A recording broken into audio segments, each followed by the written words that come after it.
Hi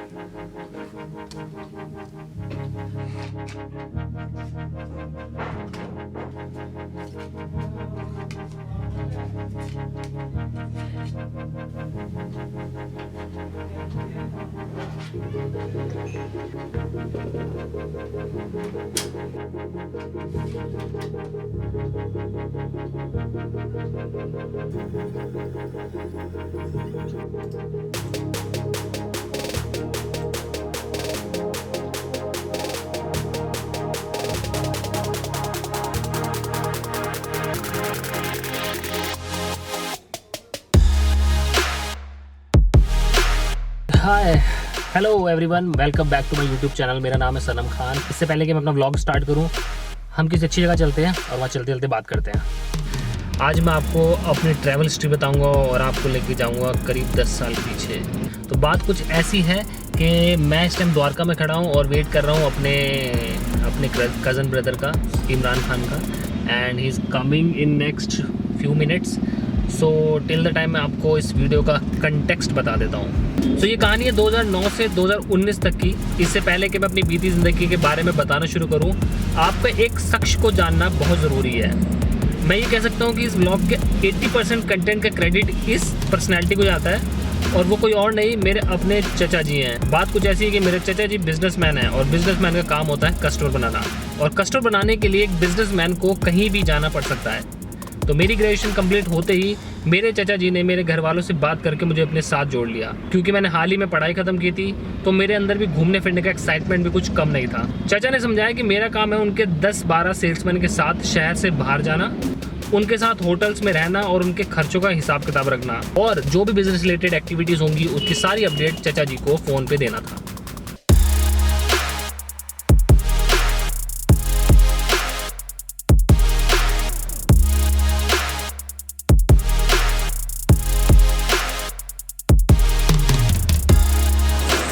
so guys, we are in Dwarka और हम दोनों पहुँचे हैं वेगास मॉल में। पहले तो मैंने सोचा था कि घर में रिकॉर्डिंग करते करते आप लोगों से बात करूंगा, बट मुझे लगा कि मुझे एक अच्छी जगह जाना चाहिए। So I found this place beautiful, और अब हम घूमेंगे फिरेंगे और आप लोगों से बात करेंगे।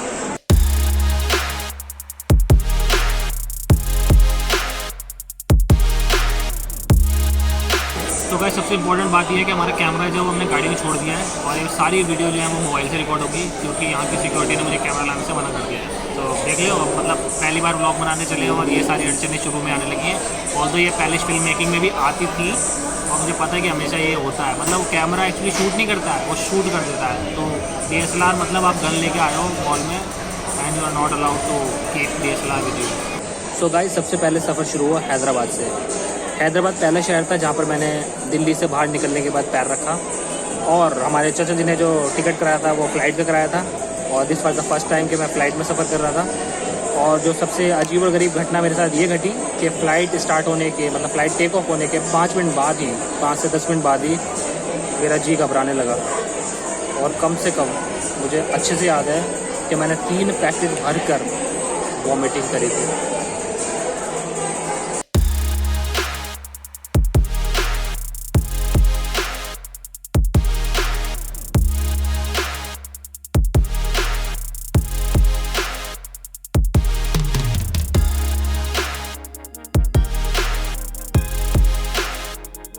तो हैदराबाद में जो सबसे बेटर चीज़ थी वो वहाँ की सड़कें, बहुत चौड़ी सड़कें थी, ट्रैफिक बिल्कुल नहीं था। तो मैं आपसे 10 साल पुरानी बात आपको बता रहा हूँ, आपके टाइम में वहाँ क्या सिचुएशन है, आई हैव नो आइडिया। तो उस टाइम सड़कें बहुत अच्छी थी, वहाँ के लोग बहुत अच्छे थे, खाना बहुत टेस्टी था वहाँ का। तो we use to eat only 2 things regularly. एक तो वहाँ की फेमस बिरयानी, मतलब वहाँ का एक बहार होटल है जो मुझे याद है, तो उस बहार होटल में सबसे बढ़िया बिरयानी मिलती है। और उसके बाद हम नहाते थे तला और रुमाली रोटी। तो तला मीन्स लाइक मटन भुना हुआ था, कुछ रोस्टेड टाइप, वो, और रुमाली रोटी। इसके अलावा वहाँ का बहुत अच्छा एक्सपीरियंस था मेरा। और it was the first city that I visited, मतलब दिल्ली से निकलने के बाद जो पहला शहर मैंने घूमा था वो हैदराबाद था, and I love this place. Okay, तो गाइस, ऑर्डर आने में भी टाइम है, 5 मिनट का टाइम और लगेगा अभी। और तब तक मैं आपको ये बता दूँ कि जब भी मैं मॉल में जाता हूँ, चाहे वो मेरे साथ मेरा भाई हो सलमान या मेरे साथ चिम्मी हो, हम प्रेफर करते हैं KFC। मतलब अगर आप खर्चा कर ही रहे हो तो ऐसी चीज़ खाओ ताकि पेट भरे। इससे हम लोग सिर्फ खाते हैं KFC का चिकन। पेट भरे पैसा वसूलो।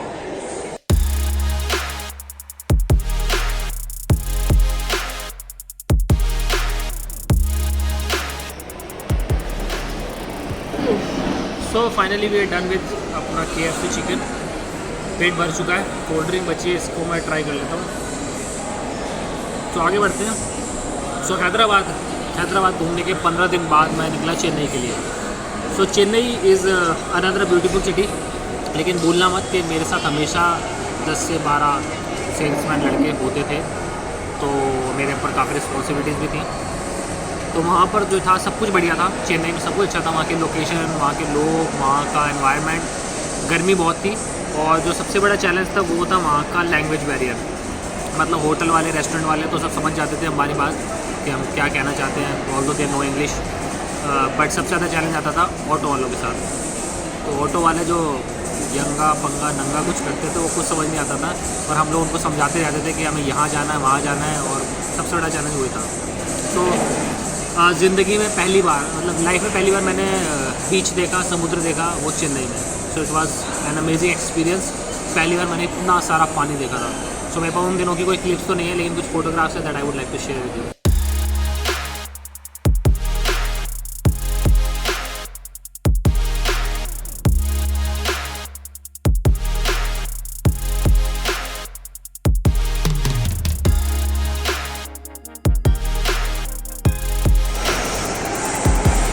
तो guys this mall is very beautiful.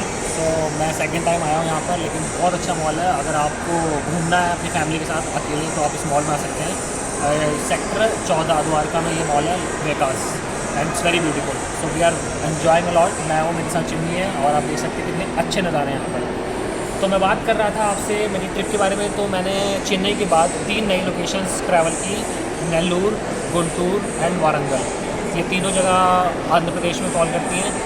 Although उन दिनों ना तो मेरे पास कैमरा वाला फ़ोन था, ना कैमरा था, तो मेरे पास उन दिनों कोई फुटेज तो नहीं है। कुछ फोटोग्राफ्स है that I would like to share. But ये जितनी जगह थी बहुत अच्छी थी, बहुत सुंदर थी। I really enjoyed these places.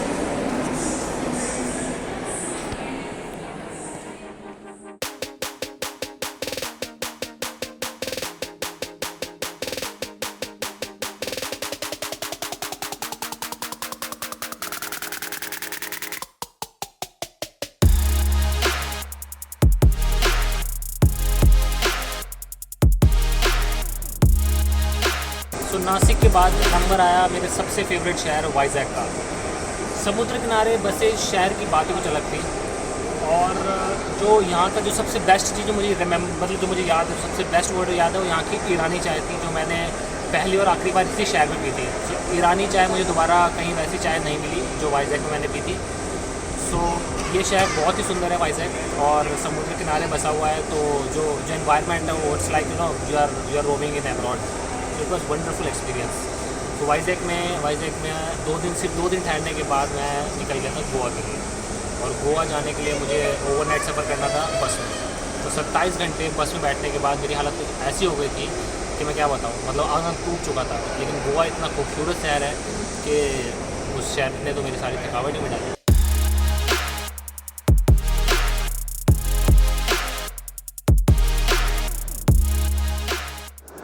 सो गोवा पहुंचने के बाद मुझे पता लगा कि ये अपने आप में एक बहुत बड़ा देश है। मतलब यहाँ का कल्चर, यहाँ का एनवायरनमेंट बिल्कुल डिफरेंट है। पंजिम और मडगांव यहाँ के 2 बड़े शहर हैं। और गोवा में सबसे अच्छी बात ये है कि यहाँ पर कोई किसी से कोई रोक टोक नहीं है, कोई किसी से कोई मतलब नहीं रखता। आप जहाँ चाहो, जैसे मर्जी रहो, किसी को फ़र्क नहीं पड़ता। सो गोवा में मेरा मन था कि मैं बाइक राइड करूँ और कैसीनो जाऊँ, बट लेकिन चाचा जी का काम था, तो जिम्मेदारी बहुत थी मेरे पास। तो उन दिनों में मैं ज़्यादा घूम फिर नहीं पाया, मतलब उतना घूम ले जितना मेरे लिए ज़रूरी था। So it was wonderful experience in Goa. और अभी भी मुझे गोवा कभी भी ले चलो, आई एम रेडी।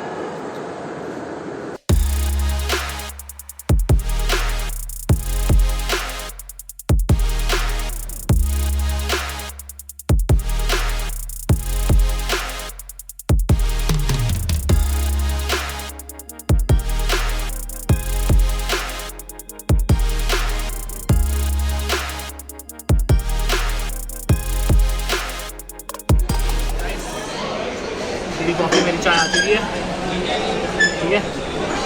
माइंड, तो चलिए कहानी को आगे बढ़ाते हैं। सो गोवा के बाद मैं पहुंचा बैंगलोर, और बैंगलोर जिसे आप आजकल बेंगलुरु कहते हैं।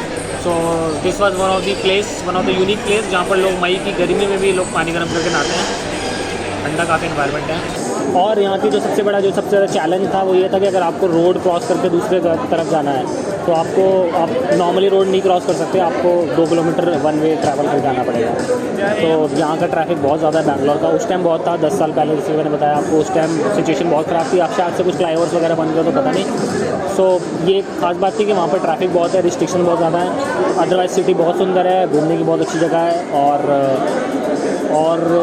और मुझे जो याद आ रहा है वो ये था कि हाँ, सबसे पहले जो मैंने KFC का चिकन खाया था वो बैंगलोर में खाया था, और that was the first time. मेरे चाचा जी ने मुझे बताया कि KFC भी कोई नाम का एक ब्रांड होता है, and that was wonderful experience. उसके बाद से KFC चलता रहा फिर।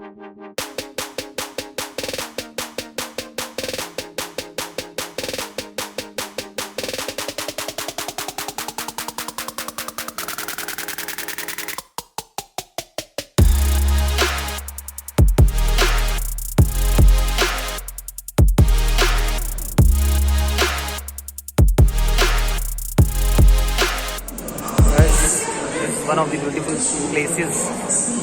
बाकी नेशन में लोग 1000 रुपये देते हैं, खा के कम से कम 6-7 हज़ार का जाते हैं। कहते हैं ला भी रसगुल्ले भी लिया, चलो वो केक भी लिया। तो डिपेंड करता है ना, झूठ भी बोलते हैं कि मेरा बर्थडे है आज। तो डिपेंड करता है ना, मतलब मैं जाता तो मैं 1000 रुपये भी वसूल नहीं कर पाता क्योंकि मेरी इतनी भूख नहीं होती है, और हम 3-4 हज़ार कर लेते हैं। उस्मान का फ़ोन आ रहा है। So guys we really enjoyed this place, और अब वापस घर जाने का टाइम आ गया तो हम चलते हैं वापस, और उसके बाद मैं मिलता हूँ आपको अपने रूम में। Okay, bye. So meanwhile would like to give you an update कि अभी मेरे पास उस्मान का फ़ोन आया है, और उस्मान मुझसे मिलना चाहता है, और सडनली मैं इसको यहाँ पर लेकर आया हूँ जनकपुरी, और भाई अभी शॉपिंग कर रहा है। देख रहे हो पीछे बिलिंग काउंटर चल रहा है, पंकज उस्मान दोनों हैं। मतलब घर से चले हैं ये, ग्वालियर से यहाँ पहुँचे, और आने के बाद सीधा शॉपर स्टॉप पर लैंड किए हैं।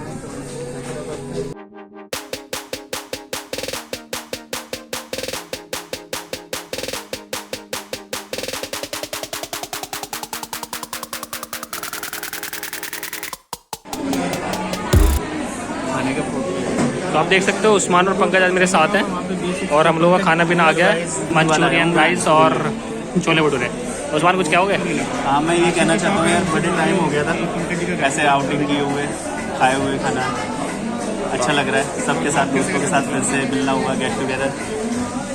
हाँ, मतलब बहुत बढ़िया टाइम है इस बार भी।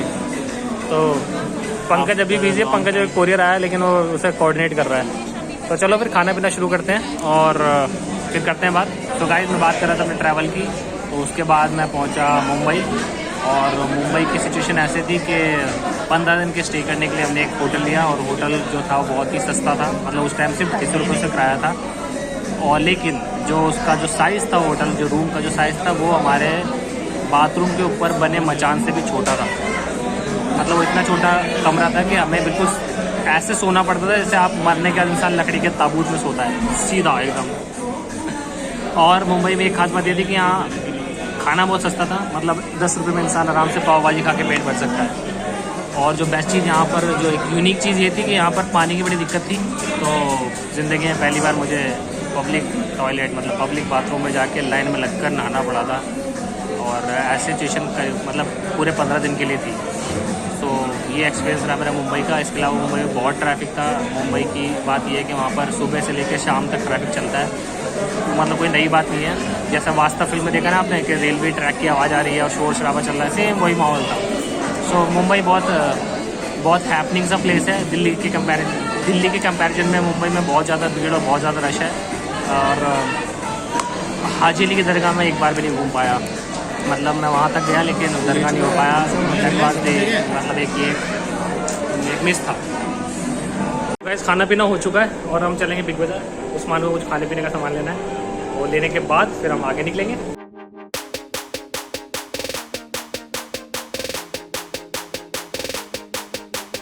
सो finally I have reached to my home, और काफ़ी अच्छा दिन रहा। So guys, so in the end I just want to tell the last thing about my travel experience. So Mumbai के बाद मैं इंदौर, अमृतसर और जलंधर गया। और ऐसे करते करते मैंने 2 साल में करीब 21 शहर घूमे और इन 2 सालों में घूम घूम कर मैं इतना थक चुका था कि मैं क्या बताऊँ। मतलब अपने 3-3 महीने अपने घर वालों से दूर रहता था। जब दिसंबर से जनवरी में यहाँ पर दिल्ली में ठंड और कोहरा पड़ता था, वहाँ मैं उन दिनों में साउथ इंडिया में मैं टी शर्ट में घूम रहा होता था और हर वक्त कंधे पे एक लैपटॉप होता था और पूरा दिन यहाँ से वहाँ की टेंशन। सो थक हार कर मैंने अपने चाचा जी को कहा कि अब नहीं हो पाएगा और फिर मैंने उनका काम छोड़ दिया। आई रियलाइज्ड कि अब मुझे एक जगह रहकर काम करना चाहिए। आई नो उन दिनों कोई मेरे जैसा ईमानदार और जिम्मेदार इंसान नहीं था जो उनके काम को अपना समझ कर सके, but I had no other choice. और अगर मैं उस टाइम नहीं छोड़ता तो शायद आज भी मैं उनके साथ काम कर रहा होता। बट उसके बाद मैंने कॉर्पोरेट ज्वाइन कर लिया और कॉर्पोरेट ज्वाइन करने के बाद मैंने फिर जितने भी ट्रैवल्स किए वो अपने कॉर्पोरेट फ्रेंड्स के साथ किए। उसके बारे में हम किसी और दिन बात करेंगे। तो आज का व्लॉग यही समाप्त होता है।